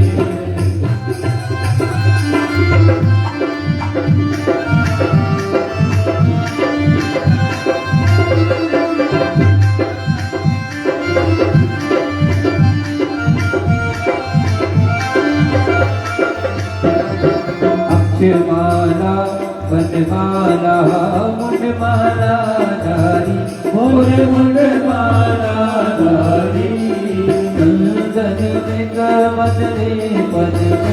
जन विगमत दे मन काले शशिधारी ओम हर हर हर महादेव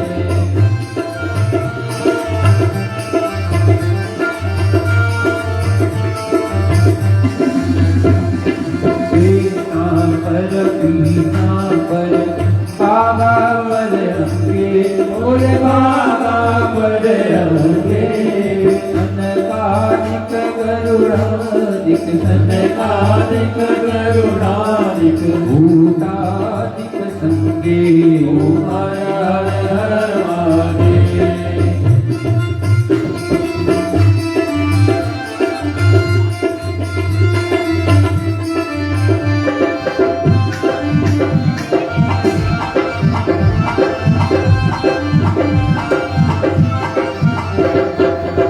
देश का मंडल चक्र त्रिशूल धरता बोले चक्र त्रिशूल धरता सुख करता दुख हरता दुख करता दुख हरता जग पालन करता ओम हर हर हर महादेव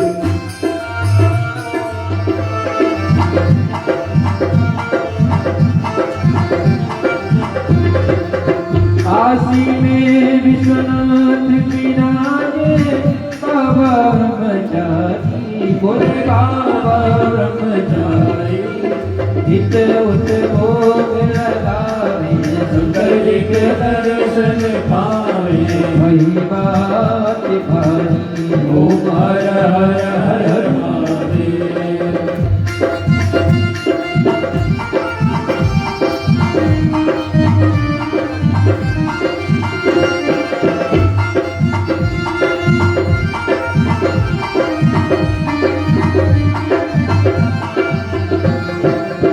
विष्णु सदा शिव जानत विवेका बोले जानत विवेका प्रणवाक्षर के मध्य ओम अक्षर के अर्थे यह तीनों एका ओम हर हर हर महादेव